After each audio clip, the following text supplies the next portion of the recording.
Alright, so today we're going to be taking a look at the Imperium's 10 Worst Jobs by Luetin09.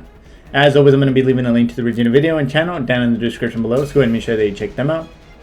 So I know I said that after I finished the part 1 and part 2 videos of the guardsmen regiments from Major Kill, that I was going to continue to dive into some of the regiments individually, and then also kind of start hopping around as far as either the other races or just other categories within Warhammer, and just kind of throw myself back into the mix, right? Now, obviously, I know there's a couple Space Marine chapters / legions that I haven't taken a look at. I think a highly requested one has been, was it the Plague ones? I don't remember the full name. And specifically the Night Lords from Voldemort's, I believe. So I will still be going through them as well. That's just, obviously, it's take a little bit of time, but I ended up seeing this one because I had this on my watch later for some time, and figured, hey, why not give it a shot? So without further ado, let's go ahead and get to the actual video. But before we do, don't forget to like, subscribe. It really does help me a lot. Hit that notification bell so you get notified every time I do upload. Let's go ahead and see what the 10 worst jobs are in the Imperium.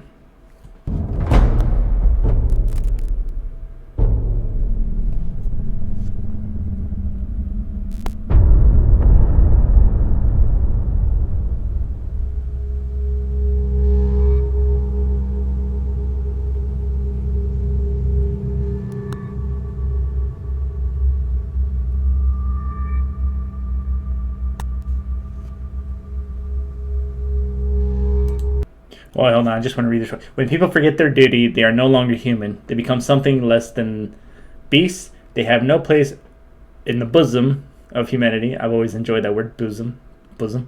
Nor in the heart of the Emperor. Let them die and be quickly forgotten. So essentially you're saying that if you don't work or do your part, I guess, right, which I'm assuming about the duty, then it's like you're not contributing, so why would they have someone benefit off of from other people, right?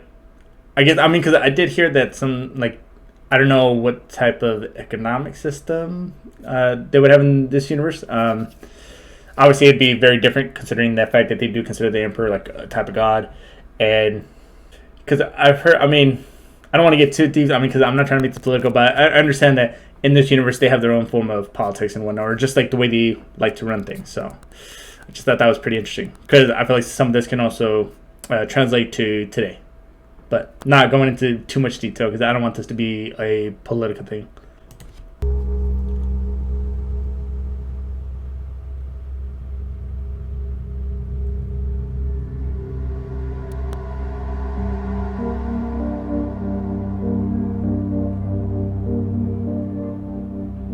When we look at the lives of those serving the Imperium, we must also understand that it is assumed that all of their service is at the behest and honour of serving the Emperor of Man and the Imperium itself. Now, while the official line from the Administratum would be that to give yourself in whatever means are required for the betterment of the Imperium is a noble cause, just and above all else a required task, it's worth remembering that these people are still humans serving in the Imperium, not superhuman Astartes or fanatical religious zealots, not cultish machine worshippers or drug-crazed hive gang members, just your average person trying to stay alive and do the best that they can. Now, while undoubtedly citizens of the Imperium know that they give to a greater cause and are indoctrinated from birth into the imperial truth, at the same time you can't escape the harsh realities of some of the worst jobs imaginable for those poor saps who end up designated with such a plight in the grim darkness of the 41st millennium. Also, I think a short disclaimer is in order. By our standards, most jobs in the Imperium are often not really what you would quantify as jobs. You might simply be compelled by your seniors toward a role that then becomes your lot in life. There's really no true unified or standardized currency system within the Imperium itself either. To do so would... I also thought about that, I never heard any mention of money. I guess how it said in that quote, right? It's not really technically a job, and it's just like a duty, something that's expected to you for I guess you would consider it the greater whole, but all of this, as he said, is supposed to be and done for the Emperor, right?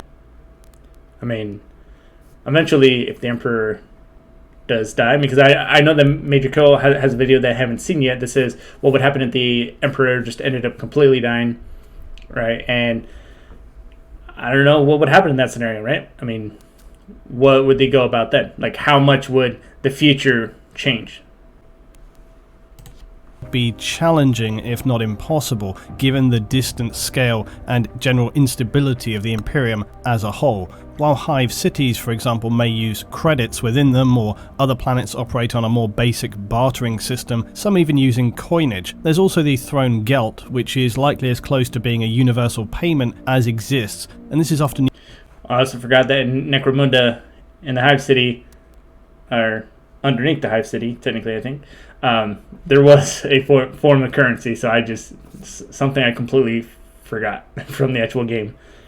Used by, say, rogue traders and inquisitors who are travelling between systems. Overall, though, there's no unified economic system. It's all based on tithes and requirements for the Imperium's needs. It's all fairly inconsistent. While some jobs are paid and unpaid, it's often unlikely that you're going to have a literal choice in what your assigned lot in life is. People aren't going to be going out to school and then choosing a vocation, although obviously for some jobs, some roles, some level of moderate education is required so that you can best interact with the materials and data slates that you're having to handle. But you as an individual are an unimportant speck in the grand scheme of the Imperium, and you will do what is required of you, because that is your reality. Moreover, most of the Imperium trades in commodities. This can be raw materials, military hardware, and very often humans. So more than likely you are an asset and will be utilized however the Imperium sees it. The best way to visualize currency in the Imperium is that it's all system specific for the most part, and within a hive, for one, you are likely never going to leave, and so its credit system would be very specific to that location. There's no need for it to exist outside of that. Think of it like company money. You get paid by the person you're working for, who then also happens to simultaneously produce all of your other requirements. So you then are being paid by and paying back into that same company. It's a good way to basically regulate what the citizenry are using and ensure that everybody gets their fair or perhaps basic requirement share of things. Now you think you've got a worse 40k job in mind? Well, throw it down in the comments and maybe I'll include it in part 2 of this if I do a follow-up. And if you guys enjoy this and we open it up to even some more loose speculation for different parameters and different aspects of Warhammer 40,000, this could become an ongoing accompanying series. So now in no actual order of horror, to begin with, servitors. And obviously as far as saying what's the worst job is, and obviously I kind of saw servitors coming, but obviously from what I've heard is servitors are slaves, right? That are lobotomized. And so going back to where if everyone has a place as far as it gets, I guess, their own cog in the machine, right? Like, what about those people in between that are just, like how you mentioned before, that are just trying to survive? I feel like that would be, I guess just existing would be technically a horrible job. I mean, because it's possible that those in between that maybe don't have a specific task or duty to do, maybe they're just held in reserve in case they need more people for something or what have you, right? But let's go ahead and get into servitors. Now, for reasons we won't get into here, within the Imperium, any advanced state of artificial intelligence is aggressively outlawed. So instead, the ever-ingenious humanity of the future has found a fantastic solution to get around this problem, because we are, after all, always such great problem solvers.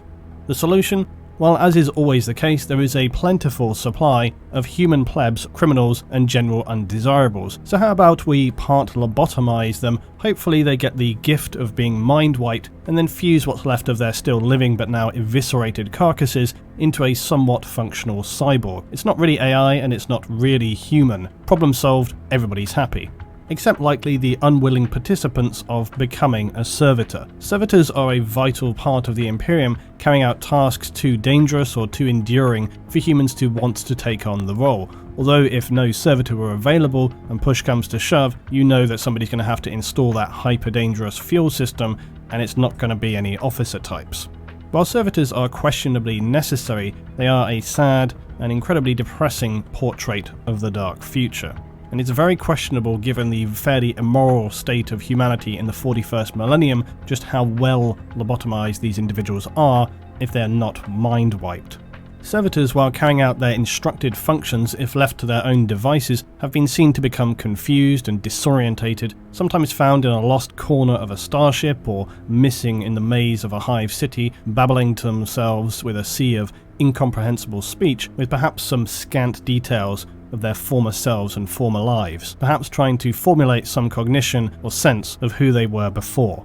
Worse still, we hear stories of people who undergo surgery appearing to be under anesthetic, but are in fact just paralyzed and fully conscious. So it broaches the possibility that some or even many servitors are actually fully aware of the lives they are living and with full awareness and memory of even their former lives, but who then simply lack the ability to speak or even control their own bodies, trapped in a silent, monotonous and potentially unending agony in the prisons they have been physically melded into. One of probably the most common and unpleasant tasks. Okay, so obviously, like you said, I didn't know that they would be conscious. Like, I thought at a certain point they were just dead, and that the machine or the mechanical aspects are just kind of controlling them, controlling their movements, and controlling just what they do in general. I didn't know that there's a possibility they're actually fully aware of what's going on, but can't control their body. As far as, because I remember there was a regiment, right, that was consisted of pure criminals, and I forgot what it was. And although I know that not all the criminals are the ones that are servitors, sometimes they're plebs, I think he said, or just people who would be undesirable. Why not at least, I don't know about the criminal aspect, I mean, you know, but as far as those ones that were just, I guess, in the wrong place at the wrong time, or just undesirable, people that were just insanely poor, why not just have them do whatever the job they would normally do if they were a servitor, and then just that way, I mean, I guess they could save like some of the resources, save some time actually turning someone into a servitor? Or is this just like a kind of a safety insurance so that they don't, I guess, go against the people that they're working with or working for? Because I feel like that could probably be an issue more with the criminals that are put into this type of position.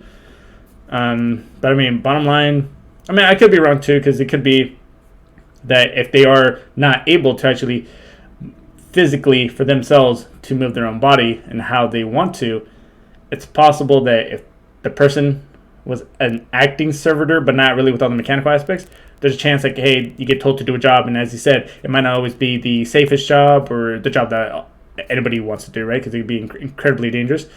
And then obviously this could maybe cause some hesitation in the person actually doing it. So I'm assuming that's why maybe. But I don't know, it's kind of just one of those things. And I don't know, I mean, but let me know down in the comments if you think that would maybe be a possibility. Like, just people who were wrong place, wrong time. Do you think that they could actually still carry on this role without having all that connected to them? Tasks to partake in within the Imperium would be working in its vast factories. Now, planets with hive cities will usually be spattered with important resources, and their factories will then churn out any number of processed materials necessary for the functioning of their hive and or required by order of the Imperium off-world. The administrators and governors will not care how these orders are fulfilled, only that they are completed on time as required. This subsequently means the conditions for workers are just about as awful as you could imagine. Toxic, acrid air, long 20-hour shifts, token pay, and squalid, cramped living conditions. Still, for most people at this level of society, it's probably the best they could hope for. Upward mobility is not a thing, and the only other options being to slip into vagrancy and an underhive of horrors. Even then, this is a class of citizen who no one will blink an eye if somebody goes missing for whatever horrible reason, and still grinding day after day in a factory of hot, dangerous, and likely condemning you to a slow, agonizing death as your body is ravaged by fulfilling your work quota, coupled with the slow poisoning it receives every day, is hardly an appealing alternative, but it's the best that many can hope for. An Imperial guardsman.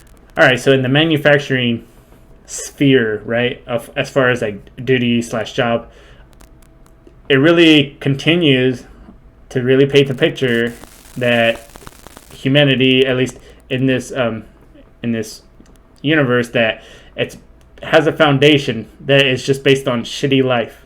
And the whole part about technically anybody could be replaceable, so when you have so many people that you can replace people with, you really don't care for their own safety, right? I mean, I would assume that they don't even have like safety things to protect them from that slow acting thing that he said that would poison them slowly. and they work 20 hours a day. I mean, I would only assume that's also like 7 days a week, every day out of the year. Obviously, you're going to start to just break down your body, and nobody would really care just because, hey, we'll just find someone else, right? It's a little scary to think about it, that eventually ends up happening however many years down the future, in our world. I don't know, it's really kind of scary to think about. Guardsmen, though, kind of saw this one coming. Now, while a guardsman is obviously an honourable and respected role for those in the Imperium, because frankly anybody forced to face down a 40-foot high lumbering alien killing machine who will in all likelihood either cleave you in two, strip the skin from your body leaving you running around screaming like a skinned animal, or just bludgeon you to a pulp, or maybe bombard you with projectiles full of acidic boring maggots, deserves a reasonable level of respect, even if that service was in fact non-consensual. As with many military roles in the Imperium, guardsmen serve with a duality of horrific warfare experience coupled with unceasing immortal honour. Because of the extreme casualty rates, most guardsmen are equipped with simply a lasgun, because why give them more than that when they're not going to be around to use it? A lasgun being a weapon often referred to as a flashlight because of its extremely poor effectiveness against the severe threats faced by the Imperium. Other heavy weaponry for its soldiers are available, as well as some devastatingly powerful tanks, ordnance and air support, but for your average man on the ground, bad luck, you get the lasgun. While Imperial propaganda will tell the glory of serving in the Imperium, the reality is fairly disconnected from this stirring and glorifying rhetoric. The phrase battle of attrition comes quickly to mind for many guardsmen who will not receive much if any personal body armour, unlike their superhuman Astartes saviours. Nope, you're going into battle with the shirt on your back, and as an individual, no one is going to be stopping to help you when you lose a limb or worse. And the word expendable will be very much on your commander's lips. Now, if it isn't bad enough that you're facing a nightmarish host of Xenos, your commissar will be standing right behind you, ready to kill you or your newfound friends on the slightest hint of your hesitation, or perhaps simply to just motivate those around you. Unless you have qualified for a specialist division or an elite force within the Guard, you're more than likely going to become Operation Human Shield. Operation Human Shield, holy shit. Honestly, at this point, I shouldn't even be surprised about what all the shit. But I wanted to stop it because I wanted to take a time to really appreciate Kadia right here. As far as when you mentioned about the just going on with the shirt on your back, I'm assuming because there's some obviously, right, that were regiments that only really had like the thick layer type like trench coat type deal, right? But I mean, obviously the Cadians, I've seen them with armor. There's quite a bit of regiments that use armor, but obviously not all. You already know, as far as commissar wise, you probably want Commissar Yarrick, right? And honestly, at this point, it's seeming to me that probably the best job so far, even though this is like the third one, right? Is probably being a guardsman, right? You at least might get that little more feeling or sense of like, I guess like a brotherhood or sisterhood, because I do see that they do have quite a bit of female. It's sex integrated, right? As far as like the guardsmen go. So yeah, at least I feel like you would be able to develop the more of that family aspect, right? Or like the camaraderie. And then if you're going like against like say Tyranids, orcs, whatever it is, I feel like at the most point, if you do die, it'll probably be a whole lot quicker than working in the manufacturing type district, or if obviously servitor, I feel like so far is the worst one in my opinion. But I can see how the guardsmen could also be it, because obviously you're going against these hellish things, and I couldn't even imagine being eaten or just completely ripped apart by like an orc, right?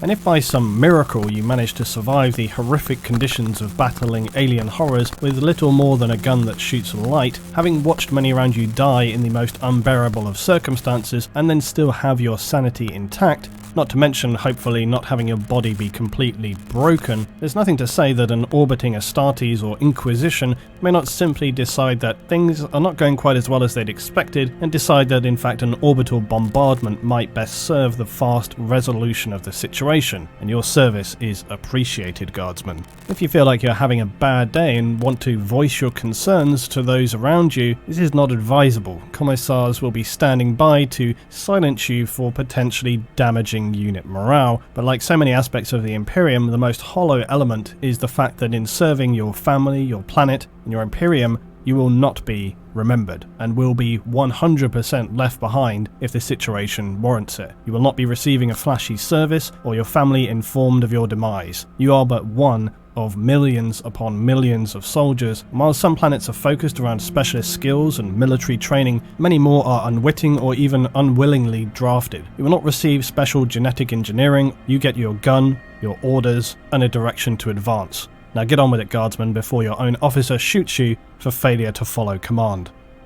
Next, in direct contrast, is the dull monotony of bureaucracy. You are the grease and oil in the machine as an administrative scribe. While many lives in the Imperium are pain-ridden and lives of frustrating physical agony, there is an argument to be made that endless perpetual administration is equally unbearable. The role of an administrator or an administrative scribe is to perpetually carry out tasks that must seem simply entirely pointless in the grand scheme of things. Your daily tasks lost amid a vast ocean of information. Your whole being lost in reams and reams of paper trails, and even the purpose and intent of your tasks are potentially lost to meaning, or possibly even no longer required, having been long forgotten about. Billions of clerks, scribes, and general admin staff work tirelessly to manage the Imperium at every tier. Compared to others, this may seem like a sweet job to land yourself, but imagine having to do the same thing every day, without end, without opportunity, and without meaning. In many respects, it's the closest thing to hell for many. Pointless tasks with no thanks or appreciation, no sense of really contributing anything to the greater whole, cold, harsh working conditions, still subject to the same brutal rules and regulations that dictate all Imperial life. Indeed, the very nature of the complex bureaucracy that is strictly enforced allows little room for error. Regulations, forms, protocols, and process is your life. Worse perhaps is to live a life of blind ignorance of the goings-on beyond the walls and confines of your endless daily data processing. Many administrative positions are considered hereditary as well, so you'll be committed to a life of permanent placement facing logic engines and cogitator workstations. For an administratum scribe working in their specific sub-departments, all must be recorded, catalogued, completed in quadruplet, processed, and then as long as centuries later, finally archived. The whole process is grindingly slow and dull beyond the strongest possible interpretation of the word. And as a final insult, you must fulfill your role accurately and efficiently for the entirety of your servitude. Failure to do so risks intervention by the Inquisition. Administrative departments who have failed to maintain an acceptable level of efficiency, or worse, make a catalogue of errors, may be subject to mass summary executions by Inquisitors for crimes against the Imperium. As a simple cog in a machine, you could also unknowingly participate in a scheme of upward conspiracy and corruption and be judged for this without even having been aware of doing so. A thankless, soul-destroying job where you'll likely never see anything.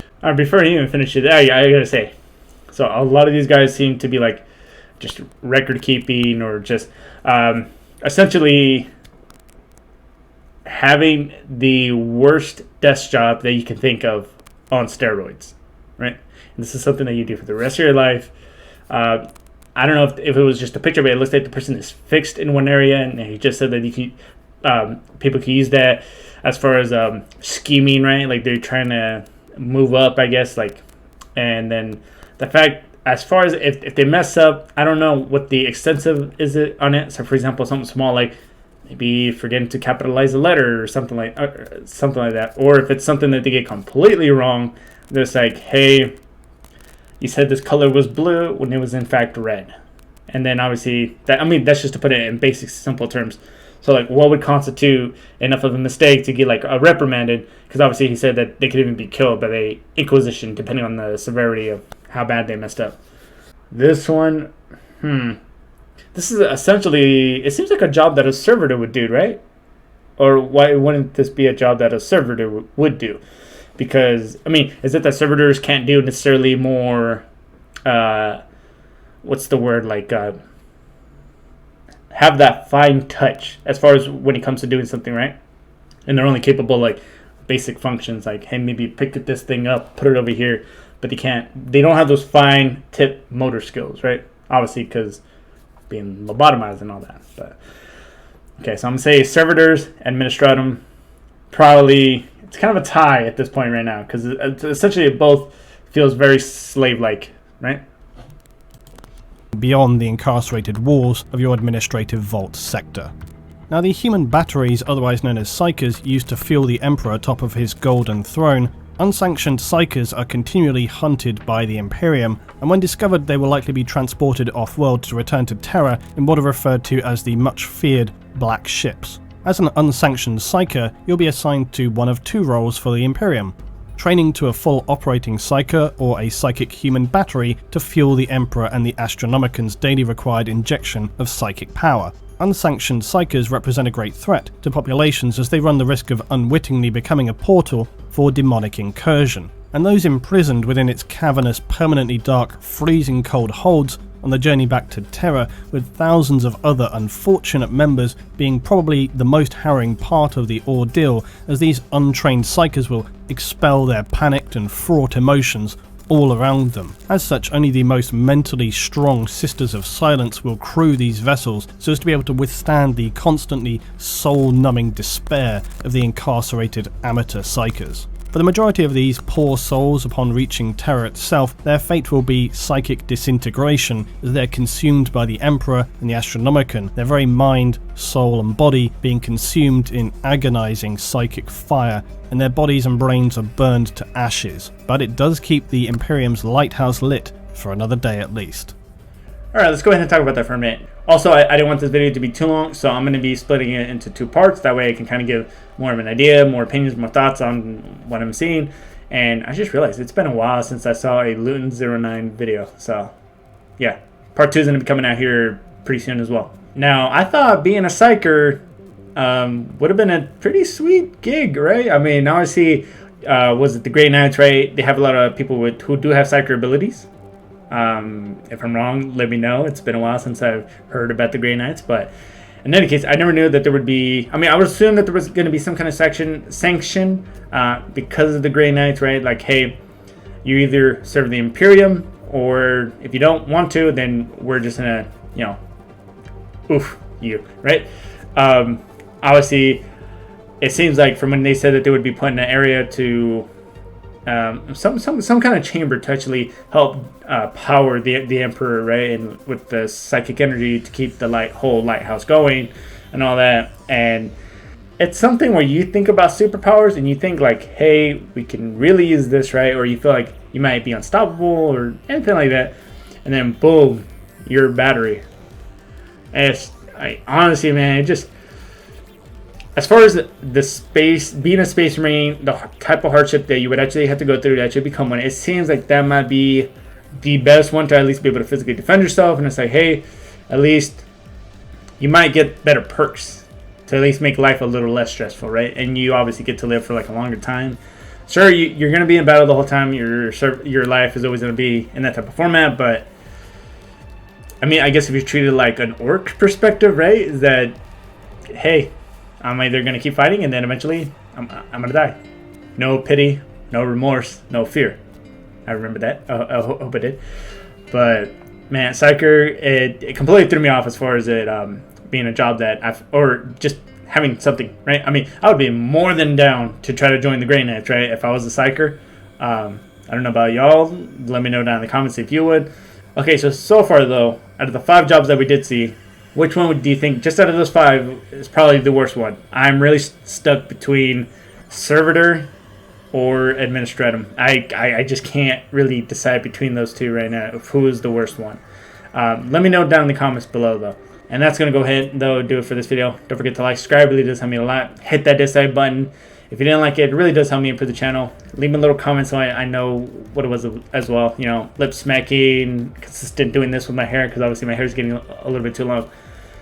But until then, I'll see you all in the next video. Bye.